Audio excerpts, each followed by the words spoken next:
لی صدری ویسر لی امری واحلل عقدۃ من لسانی یفقہوا قولی۔ ہم بہت سارے ٹائمز پہ یہ سوچتے ہیں کہ ہم اتنے عرصے سے دعائیں مانگ رہے ہیں، اللہ سے بات کر رہے ہیں، تو کیا اللہ سن بھی رہا ہے؟ کیا اللہ ہمارے قریب بھی ہے؟ کیا اللہ تعالیٰ کے نزدیک ہمارے اس ساری اسٹرگل کی کوئی ویلیو ہے؟ تو اللہ تعالیٰ قرآن پاک میں فرماتے ہیں کہ وَلَقَدْ خَلَقْنَا الْإِنسَانَ وَنَعْلَمُ مَا تُوَسْوِسُ بِهِ نَفْسُهُ، کہ بے شک ہم نے الانسان کو پیدا کیا، اور الانسان کا مطلب یہ ہے کہ اللہ تعالیٰ از اسپیسیفائنگ یو اینڈ می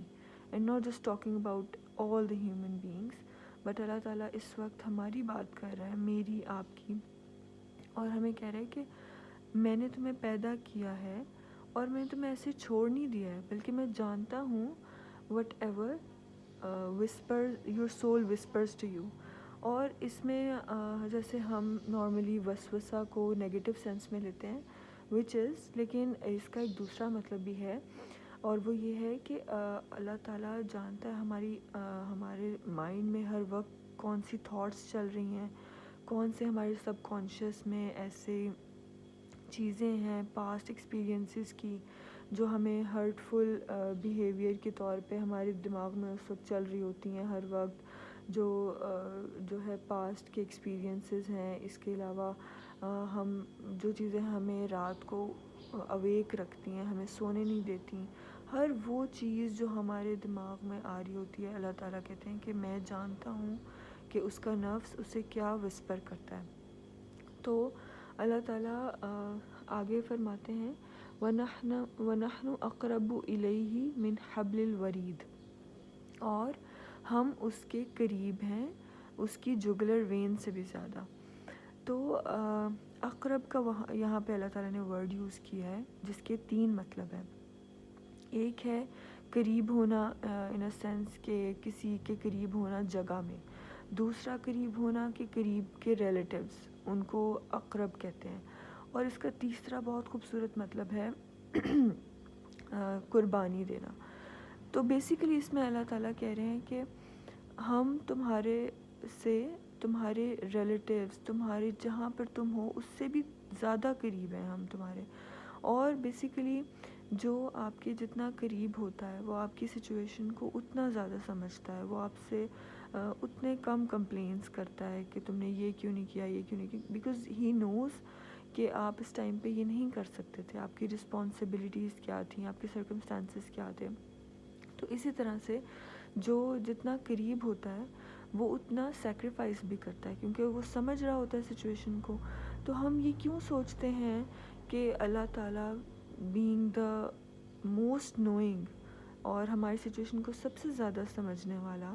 وہ کیوں ہمیں ان چیزوں کے لیے اکاؤنٹیبل رکھے گا جو ہماری کیپیسٹی میں ہی نہیں تھا۔ ہماری بھی کچھ لمیٹیشنز ہوتی ہیں، جیسے کچھ لوگ لمبی نمازیں پڑھتے ہیں، نوافل ادا کرتے ہیں، لیکن ایک ٹائم کے بعد ان کے اوپر ایسی رسپانسبلٹیز آ جاتی ہیں بچوں کی، جاب کی، کسی بھی طریقے سے، کہ وہ اس طرح سے پہلے کی طرح نہیں پڑھ سکتے۔ تو کیا اللہ جانتا نہیں ہوگا؟ ہم اسی گلٹ میں اللہ تعالیٰ سے گلٹ کا ایک رشتہ رکھتے ہیں کہ ہم وہ چیزیں نہیں کر سکتے اب، اور پتہ نہیں اللہ ہمارے بارے میں کیا سوچتا ہوگا، اب تو میں اچھا مسلمان نہیں ہوں۔ تو کیا اللہ ہماری مینٹل، ہماری فزیکل لمیٹیشنز کو نہیں سمجھتے ہوں گے، being the most understanding, most near? اور دوسری جیسے کہ اگر آپ کے پاس 100 روپے ہیں، تو اس میں سے اگر آپ نے 10 روپے دیے، کوئی بھکاری، کوئی میڈ خوش نہیں ہوگی آپ سے، لیکن اللہ تعالیٰ کے نزدیک کاؤنٹنگ نہیں ہوتی چیزوں کی، اللہ تعالیٰ کے نزدیک ویٹ ہوتا ہے گڈ ڈیڈز کا، کہ اچھا مال کتنے اس کے پاس تھے، اس میں سے اس نے کتنے دیے، وہ ویٹیج ہوتا ہے اللہ تعالیٰ کے پاس۔ اور یہاں پہ اللہ تعالیٰ نے ایک ورڈ یوز کیا حبل الورید، وچ مینز جگلر وین انگلش میں، لیکن حبل کا مطلب ہے روپ، رسی، عربک ورڈ ہے یہ، اور الورید کا مطلب ہے کہ حبل الورید، ورید کا مطلب ہے کوئی جگہ،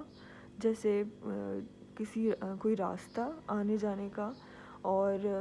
اس کا دوسرا ایک مطلب ہے کہ تھرسٹ ہونا، بہت زیادہ کسی چیز کی پیاس ہونا، اور اس کا مطلب ہے روز کلر، وردہ کا ورڈ ہم نے سنا ہوا ہے. تو اس کا بیسیکلی یہ مطلب ہے کہ اللہ تعالیٰ ہمارے سے جہاں پر ہیں جہاں ہم جس راستے سے ہم لائف میں گزر رہے ہیں، ہمارے پاس جو چیزیں ہیں یا جن چیزوں کی ہمیں تھرسٹ ہے، ان سب سے زیادہ قریب ہے. اور اس کا یہ بھی مطلب ہے کہ اللہ تعالیٰ بیسیکلی جو ہے وہ ہمیں سب سے زیادہ جانتے ہیں، ہمارے سب سے زیادہ قریب ہے. اور ان سب چیزوں کے ہوتے ہوئے ہم اللہ تعالیٰ سے یہ جو ساری دعائیں کر رہے ہیں، جو اس وقت اپنی سچویشن کو مد نظر رکھتے ہوئے ہم اللہ تعالیٰ سے مانگ رہے ہیں چیزیں، تو وہ اللہ تعالیٰ کہہ رہے ہیں کہ میں تمہارے سب سے زیادہ قریب ہوں، اور میں جانتا ہوں کہ تمہیں اس وقت کس چیز کی سب سے زیادہ ضرورت ہے. بہت سارے ٹائمز پہ ہمیں ایکسٹرنلی کچھ چیزیں چاہیے ہوتی ہیں، لیکن اللہ تعالیٰ ہمیں دعا کے تھرو وہ دعا اللہ تعالیٰ ہمیں کیسے قبول کرتا ہے کہ وہ ہمیں انڈرسٹینڈنگ دے دیتا ہے چیزوں کی، چیزوں کو ایکسیپٹ کرنے کی ایبیلٹی دے دیتا ہے، ہمیں اتنی طاقت دے دیتا ہے کہ ہم اس ٹیسٹ میں سے گزر سکیں without even having that thing. اور جیسے اللہ تعالیٰ نے قرآن پاک میں فرمایا کہ ہو سکتا ہے تم کسی چیز کے بارے میں سوچو کہ یہ میرے لیے بہتر ہے، لیکن وہ بہتر نہ ہو، اور کسی چیز کو تم اپنے لیے برا سمجھو اور وہ تمہارے لیے اچھا ہو، تو تم نہیں جانتے، اللہ جانتا ہے. تو اس ٹائم پہ ہم جہاں پر بھی ہیں اپنی زندگی میں، ہمیں جو بھی چیزیں چاہیے، ہماری جو بھی دعائیں ہیں، اللہ تعالیٰ وہ سن رہا ہے، ہمارے سب سے زیادہ قریب ہے، ہمارے سے بھی زیادہ، ہمارے کسی ریلیٹیو، کسی ماں باپ، ہر ایک سے زیادہ، کیونکہ ہر محبت کنڈیشنل ہوتی ہے، اور اس میں آپ کچھ دو گے تو کچھ لوگے، لیکن سوائے اللہ تعالیٰ کی محبت کے وہ انکنڈیشنل ہوتی ہے کہ اللہ تعالیٰ ہمیں بلیس کر رہا ہوتا ہے. ہم نمازیں پڑھ رہے ہیں، نہیں پڑھ رہے، ہم سچ بول رہے ہیں، نہیں بول رہے، اللہ تعالیٰ ہمیں سانس دے رہا ہے، ہمیں کھانے کی ایبیلٹی دے رہا ہے، ہمارا جو باڈی میکینزم ہے وہ ٹھیک چل رہا ہے، یہ سب اللہ تعالیٰ کے حکم سے چل رہا ہے. تو اللہ تعالیٰ ہمارے ساتھ ہے، ہمارے قریب ہے، بس ہمیں سمجھنے کی ضرورت ہے. اور اللہ تعالیٰ ہمیں اس ٹیسٹ میں جس سے ہم گزر رہے ہیں ہمیں بہت ساری خیر دے رہا ہے. It's just that we are not able to see it yet. تو اللہ تعالیٰ ہمیں ایسی آنکھ دے، ہمیں ایسی شرح صدر دے کہ ہم اس حکمت کو سمجھ سکیں جس سے اللہ تعالیٰ ہمیں سمجھانا چاہ رہا ہے. آمین.